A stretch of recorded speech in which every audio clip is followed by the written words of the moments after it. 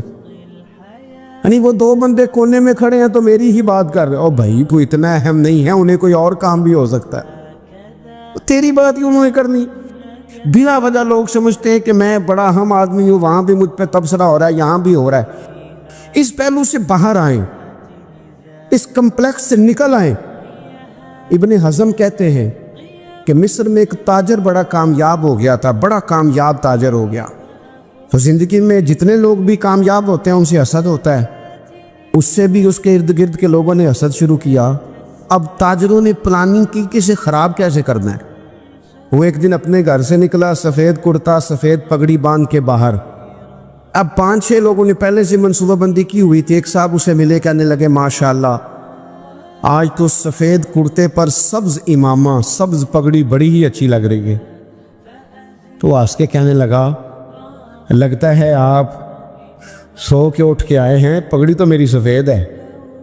اس نے کہا چلو پگڑی تو سبز ہی ہے, باقی آپ نہیں مانتے تو آپ کی مرضی. وہ آگے بڑھا. تو اب چونکہ پلاننگ تھی تو ایک شخص اور ملا. اس نے کہا کیا بات ہے, سفید کرتے پر آپ کا پیلے رنگ کا امامہ کیا جچتا ہے. اس نے کہا یار کو خدا کا خوف کر.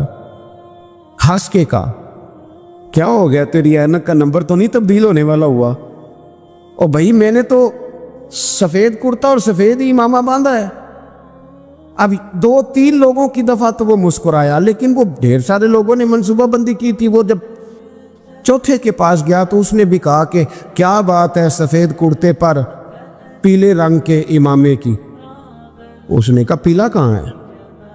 اب وہ غصے ہونے لگا. اب وہ چھٹے کے پاس گیا تو اس نے کہا جناب کیا بات ہے سفید کرتا اور کالا امامہ.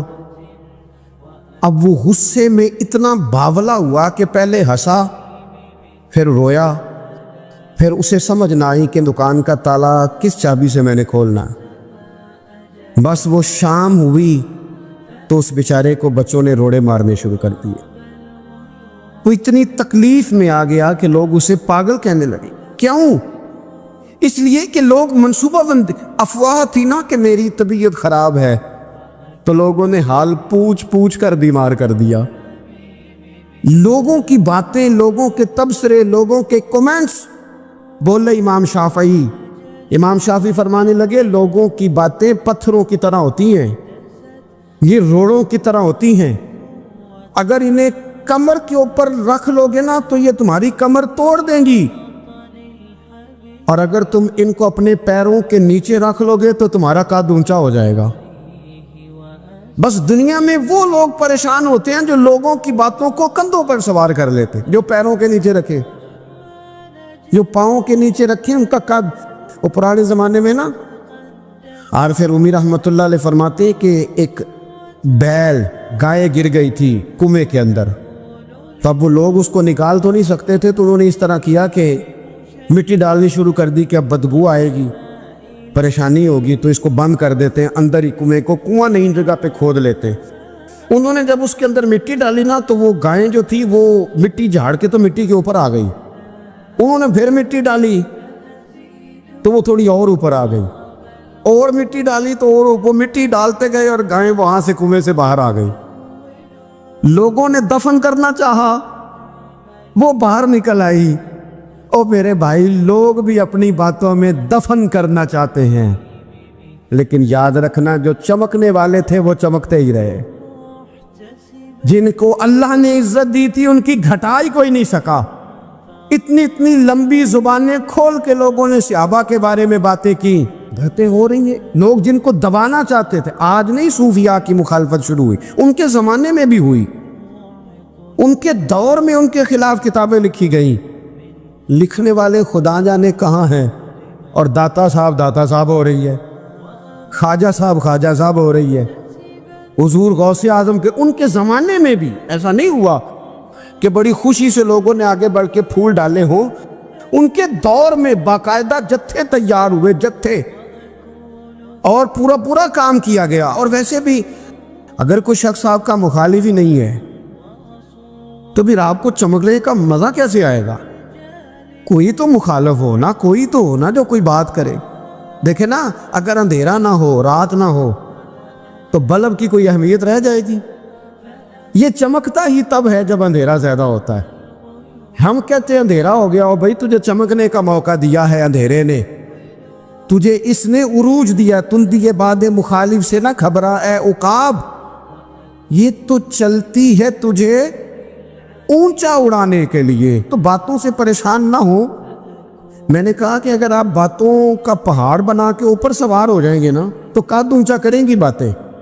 جو بندہ ڈسکس ہونے لگ جاتا ہے وہی تو مشہور ہوتا ہے، اسی کی تو بات ہوتی ہے. دیکھیں کیا ہوتا تھا بھلا مکے میں، کوئی بندہ باہر سے آتا تو ابو جال اسے کھڑا کر کے کہتا حضور کے پاس نہ جانا، تو کہتا پتہ تو کروں بھلا نبی پاک کے پاس کیا ہے، پتہ تو کروں بھلا حضور کے پاس کیا ہے. تو جن سے تعارف نہیں ہونا تھا وہ بھی تعارف کرا رہے تھے رسول پاک کا. تو اس لیے باتوں سے گھبرا جانا. ہاں ایک بات ہمیں کتاب و سنت میں ملتی ہے، اس پر ضرور غور کریں، تہمت والی جگہ سے بچیں، تہمت کا موقع نہ دیں. مطلب بلا وجہ ہی اپنے لیے بحث کا دروازہ کھولنا یہ درست نہیں ہے. اپنے لیے ہم نہ دروازے کھول لیتے ہیں بحث کے، مفت کی بحث ہو رہی ہے، فلانا بھی ڈسکس کر رہا ہے.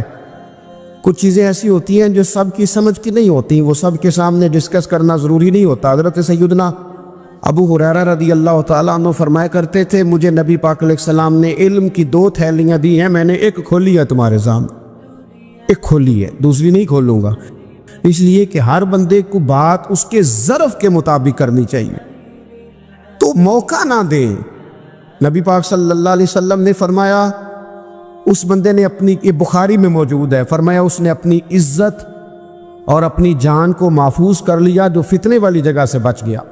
جہاں تہمت لگ سکتی ہے اس جگہ سے بچے. جان بوجھ کے لوگوں کو موقع نہ دیں باتیں کرنے کا، جان بوجھ کے موقع نہ دیں. جامع ترمذی کے اندر حدیث موجود ہے، حضرت سیدنا عمر فاروق رضی اللہ تعالیٰ عنہ نے ایک موقع پر اجازت مانگی تھی نبی پاک صلی اللہ علیہ وسلم سے. عرض کیا یا رسول اللہ صلی اللہ علیہ وسلم مجھے آپ اجازت دے دیں، میں عبداللہ بن ابی سلول کی گردن اڑا دوں، یہ منافق بار بار آڑے آتا ہے، بار بار تکلیف دیتا ہے، آپ مجھے اجازت دیں میں اسے قتل کر دوں. اب وہ چونکہ کلمہ پڑھتا تھا، ساتھ تو رہتا ہی تھا نا، بہت سارے لوگ اسے مسلمان جانتے تھے. تو حضرت سیدنا عمر فاروق رضی اللہ تعالیٰ عنہ نے اجازت چاہی، کہ یا رسول اللہ صلی اللہ علیہ وسلم اگر آپ مجھے اجازت دے دیں، یہ ترمذی میں موجود ہے، یعنی آپ اس جگہ سے بچے جہاں تہمت لگ سکتی ہے، جہاں بلا وجہ کسی شخص کو شر پھیلانے کا موقع مل سکتا ہے. یا رسول اللہ مجھے اجازت دے میں عبداللہ بن ابی سلول کی گردن اڑا دوں.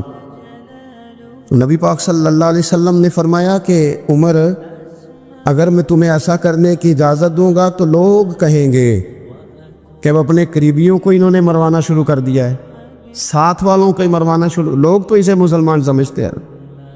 تہمت والی جگہ سے. بلکہ بخاری شریف میں اسی طرز کا ایک اور پیغام بھی ہمارے لیے موجود ہے.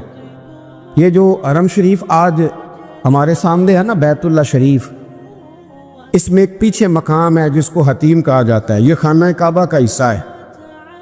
حضور صلی اللہ علیہ وسلم کے اعلان نبوت سے پہلے جب قریش مکہ نے اسے تعمیر کیا نا دوبارہ سے، تو انہوں نے چندے کا کوئی اس طرح کا مزاج بنایا تھا کہ اس بندے سے پیسے لینے ہیں جس کے بالکل ہی جائز ہو. اس ترتیب سے انہوں نے خانہ کعبہ کی تعمیر کی کہ پھر وہ ساری تعمیر نہ کر سکے، حتیم باہر رہ گیا. تو نبی پاک صلی اللہ علیہ وسلم نے ایک دن فرمایا، بخاری میں موجود ہے، حضور فرمانے لگے عائشہ اگر تمہاری قوم جاہلیت کے قریب نہ ہوتی، کیونکہ ابھی قریب جاہلیت چھوٹی ہے نا، ابھی لوگوں نے کلمہ پڑھنا شروع کیا ہے، فرمایا اگر یہ جاہلیت کے قریب نہ ہوتے تو میں کعبے کو انہی بنیادوں پر دوبارہ بنا دیتا جن بنیادوں پر حضرت ابراہیم علیہ السلام نے بنایا تھا. لیکن چونکہ یہ جاہلیت کے قریب ہیں، ان کی سمجھ میں چیز نہیں آئے گی، یہ شک میں پڑ جائیں گے، پریشان ہو جائیں گے، لہذا میں یہ کام نہیں کرتا. بہت ساری چیزیں ایسی ہیں کہ جن کی وجہ سے بعض سادہ لوگ ابہام کا شکار ہوتے ہیں. ابہام کا ہمارے علماء نے اس طرح کیا کہ بڑے طے کر کے عقائد کے عنوانات امت تک پہنچائے. ہر آدمی ہر شعبے کا اسپیشلسٹ نہیں ہوتا. بہت سارے لوگ باتیں مریض کے سامنے کرنے والی نہیں ہوتی، وہ صرف لواحقین کو بتانے والی ہوتی۔ پھر کچھ لوگ اور آئے جنہوں نے کہا کہ ہم تو ایفیشنسی دکھائیں گے، کچھ خاص ہر بات کھول کر لوگوں کے سامنے رکھیں گے۔ اس کا نقصان پھر یہ ہوتا ہے کہ سادہ لوگ مشکلات کا شکار ہوتے ہیں۔ وہ پھر جب کہتے ہیں ہر چیز ڈسکس کر لینی چاہیے تو پھر باتیں دور نکل جاتی ہیں۔ پھر لوگوں نے انبیاء کرام علیہم السلام کی اجتہادی خطاؤں کو ڈسکس کرنا شروع کیا۔ ربنا ظلمنا انفسنا، اگر حضرت آدم یہ لفظ کہیں تو ان کے لیے تو ٹھیک ہے، لیکن اگر کوئی غلام اور امتی اور بیٹا اٹھ کے یہ لفظ کہے تو اس کے لیے ٹھیک نہیں ہے۔ تو میرے عزیز ایسے کام نہ کریں جس کی وجہ سے بلا وجہ بحث کا۔ ہمارے یہاں کچھ لوگوں کو شوق ہے خبروں میں رہنے کا، وہ ایسی باتیں چھیڑتے ہیں جن سے نہ وہ خبروں میں رہ سکے۔ میں نے دیکھا ہے وہ کہتے ہیں جی میں نے کوئی انوکھی بات کرنی ہے۔ بھئی انوکھی بات کرنے سے بندہ مشہور تو ہو جاتا ہے۔ ہمارے زمانے میں مشہور ہی وہ ہوتا ہے جو دوسروں سے ذرا ہٹ کے بات کرے، انوکھی کرے۔ وہ ہمارے لطیفہ لکھا ہے نا، ایک اہل عرب کا ایک ہجا نام کا عربی کا ایک لطائف سنانے والا شاعر ہے، تو وہ کہتا ہے کہ ایک شخص نے ایک دفعہ کہہ دیا تھا گدھا کھانا جائز ہے،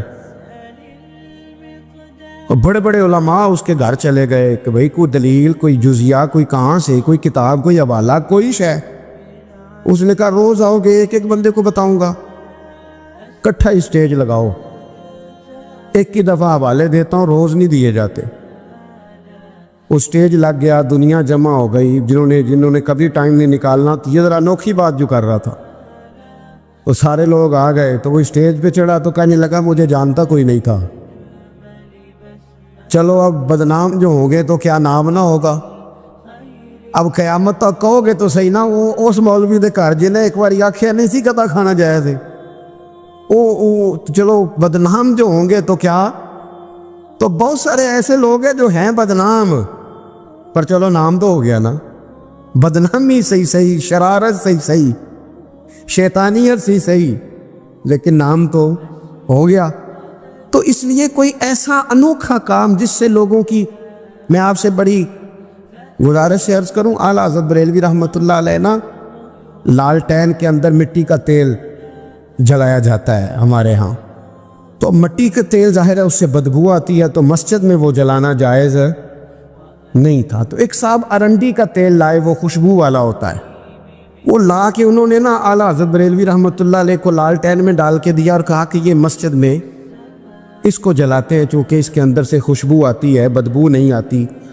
تو وہ جو شرعی عذر ہے نا، حضور نے فرمایا کہ جمعے والے دن غسل کر کے آؤ تاکہ کسی کے پسینے سے ایک دوسرے کو تکلیف نہ ہو۔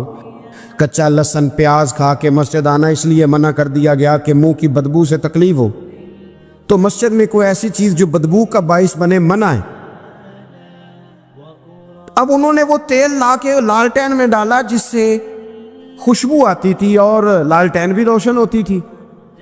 تو اعلیٰ حضرت فاضل بریلوی رحمۃ اللہ علیہ اپنے اس خادم سے فرمانے لگے کہ اب لوگ تو آئیں گے نا، تو ہمارے علاقے میں تو ساری دنیا مٹی کے تیل سے ہی چلاتی ہے، تو اب آپ نے خوشبو والا تیل لا کے ڈال تو دیا ہے اس کے اندر لالٹین میں، پر یہ لوگوں کو بتائے گا کون کہ یہ تیل وہ نہیں ہے؟ لوگ تو یہاں سے دیکھ کے جائیں گے اور جا کے کہیں گے کہ اتنے بڑے عالم کی مسجد میں اگر جل رہا ہے تو ہم کیوں نہ جلائیں۔ تو فرمانے لگے وہ شخص کے حضور پھر حال کیا ہے؟ فرمانے لگے آپ فرضوں کا سلام پھیر کے دعا سے پہلے لالٹین کے پاس کھڑے ہو جائیں، اور جو بندہ گزرے اسے بتاتے جائیں کہ یہ مٹی کا تیل نہیں، یہ مٹی کا تیل نہیں، یہ مٹی کا تیل۔ ہر شخص کے ذہن تک بات اتر جائے تاکہ لوگ کسی ایسی چیز کا شکار نہ ہو جائیں جس سے کہ ان کے مزاج میں کوئی غیر شرعی چیز عروج پکڑ لے۔ تو میرے عزیز ہم نہ کچھ بدگمانیاں لوگوں کے اندر لوگ ڈالتے ہیں۔ ہمارے ہاں بالخصوص پاکستان میں جب سے سیاسی فرقہ واریت شروع ہوئی ہے، سیاسی، ہماری قوم کا مزاج اتنی بری طرح خراب کیا گیا ہے۔ ہمارے نوجوان بچے جو بڑے سنجیدہ پڑھے لکھے، ان کی گفتگو اپنے سیاسی مخالف کے بارے میں اتنی لوز کر دی گئی ہے، اتنی کمزور کر دی گئی، اتنی خوفناک کر دی گئی ہے کہ اس طرح تو کبھی نہیں ہوا تھا۔ یہ مزاج جو لوگوں کو دیا جا رہا ہے، قومیں اپنے اخلاق کے طور پر زندہ رہتی ہیں۔ بد اخلاقیاں کبھی بھی انسانوں کو اونچا کر سکتی، پیچھے رہ جاتے ہیں لوگ۔ تہذیب کسی سوسائٹی کا حسن ہوتا ہے، اور اگر ایک سیاسی مخالف کے لیے آپ کا یہ والا مزاج بن جائے، اپنے سیاسی قد کو اونچا کرنے کے لیے آپ ان چیزوں کا سہارا لیں، یہ درست نہیں ہے۔ اخلاقی رویے میں کہوں گا کسی بھی سیاسی جماعت سے وابستگی ہے وہ 100% رکھے جو اس کی سمجھ میں آتی ہے، لیکن اپنے اخلاقی مزاج کو کبھی کمزور نہ ہونے دے، اخلاقی رویہ کبھی کمزور نہ ہونے دے۔ یہ کیسے ہو سکتا ہے؟ دیکھیں، ابو جہل، ابو لہب، عتبہ، عتیبہ، شیبہ، وہ وہی باتیں کر سکتے تھے جو ان کے مزاج کی تھیں، جو آج تک لوگ کسی بھی دیندار کے بارے میں کرتے ہیں۔ تو انہوں نے وہی باتیں آ کے کی تھی جناب ابو طالب کے ساتھ۔ انہوں نے کہا تھا کہ اگر معاذ اللہ ان کو دولت چاہیے تو ہم دیتے ہیں۔ بڑے سے بڑے مخلص آدمی پر آج لوگ دعویٰ نہیں کرتے کہ دولت کے لیے لگا ہوا ہے۔ انہوں نے کہا دولت چاہیے تو دیتے ہیں، اگر کسی خاتون سے نکاح کرنا چاہتے ہیں تو کرا دیتے ہیں، سرداری چاہیے تو دے دیتے ہیں۔ اب یہ سوچ ہی اتنی ہے، اس سے آگے جاتی نہیں۔ وہ معاذ اللہ حضور کے بارے میں اور بھی باتیں کرتے، یہ شاعر ہیں، یہ جادوگر ہیں، یہ فلاں ہیں، لیکن میرے نبی پاک علیہ الصلوۃ والسلام نے کبھی بھی ان کی ذاتی زندگی کو ڈسکس نہیں کیا، کبھی نہیں کیا۔ ابو جہل شراب پیتا تھا، لیکن حضور نے کبھی سوسائٹی میں یہ بات لوگوں کے سامنے بیان نہیں کی۔ وہ لوگوں کے پیسے دبا لیتا تھا، کئی جگہوں پہ حضور نے پیسے نکلوا کے دیے، لیکن جگہ جگہ گلی گلی کھڑے ہو کے حضور نے یہ نہیں فرمایا کہ یہ اس طرح کا ہے۔ آپ اپنے مخالفین کے بارے میں ضرور کلیم کریں، ثبوت کے ساتھ ضرور بات کریں، یہ ضروری ہے، لیکن آپ کا رویہ اتنا گرا ہوا نہیں ہونا چاہیے کہ لوگ سمجھیں کہ یہ قوم تو اخلاق سے ہٹ گئی ہے۔ آپ اختلاف کریں، لیکن اختلاف کے بھی آداب ہوتے ہیں، اس ادب کے دائرے کے اندر رہ کے۔ صحابہ کے بیچ بھی رائے کا اختلاف ہو جاتا ہے، ہو جایا کرتا ہے۔ حضور اس اختلاف کو قبول کرتے، بھئی ہو جاتا ہے رائے کا اختلاف اپنوں میں، لیکن اس کے اندر انسان توہین پہ اتر آئے، اس کا لہجہ اس طرح کا ہو جائے جس طرح کی بازاری گفتگو کی جاتی ہے، تو محسوس ہوتا ہے کہ یہ تربیت کا فقدان ہے۔ یہ لہجے باوقار لوگوں کے نہیں ہوا کرتے۔ لہجے کو کبھی برا نہ ہونے دیں، انداز کو۔ لوگ آپ کو چھیڑیں گے، اپنی جگہ پہ کھینچ کے لانے کی کوشش کریں گے، بڑا کچھ لوگ کریں گے، لیکن آپ اپنی جگہ سے آپ تبدیل نہیں ہوں گے۔ آپ کہیں گے یار میرا ایک معیار ہے، میری ایک حیثیت ہے، میں اپنی حیثیت چھوڑ سکتا؟ میں اپنی حیثیت نہیں چھوڑ سکتا۔ ہر بندے کو آپ ڈسکس کریں گے۔ تو تہمت والی جگہ سے ضرور بچیں، بدگمانی سے ضرور بچیں، لیکن ہر شخص کو اس کے معیار کے مطابق اتر کا جواب دینا یہ باوقار لوگوں کا سٹیٹس نہیں ہوتا۔ وہ کہتے ہیں جا بات کر، جا کے تو کون ہوتا ہے تیری بات کرے، اب ہم ہر شخص کے منہ لگے، یہ کیسے ہو سکتا ہے؟ نبی پاک صلی اللہ علیہ وسلم گزر رہے تھے، صحیح بخاری میں موجود ہے، آپ کی اہلیہ حضرت صفیہ رضی اللہ تعالیٰ عنہ آپ کے ساتھ تھیں۔ رات کا وقت تھا، حضور گزر رہے تھے، تو صحابہ کچھ کھڑے تھے، تو حضور نے ایک کو بلا کے کہا کہ یہ میری بیوی ہے، صفیہ ہے۔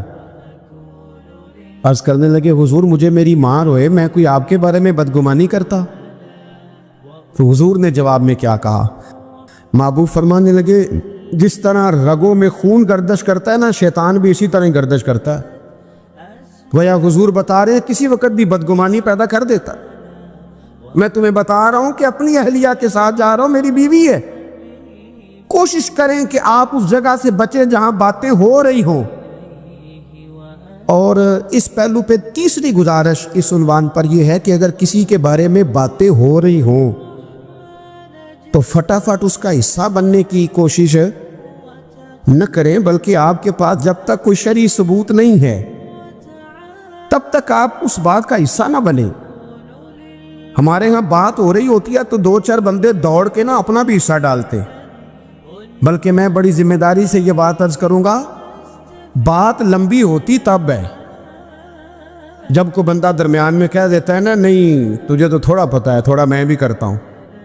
وہ کئی دفعہ وعدہ معاف گواہ بن جاتا ہے، جا کے دوسروں کو خبر کرتا ہے اس نے یہ کہا ہے، حالانکہ بندہ اس سے پوچھے کہ اگر انہوں نے کہا تھا تو اتنا سجن تھا تو وہاں جواب دے کے کیوں نہیں آیا؟ تجھے چاہیے تھا وہیں جواب دیتا، وہیں جا کے جواب دے دیتا۔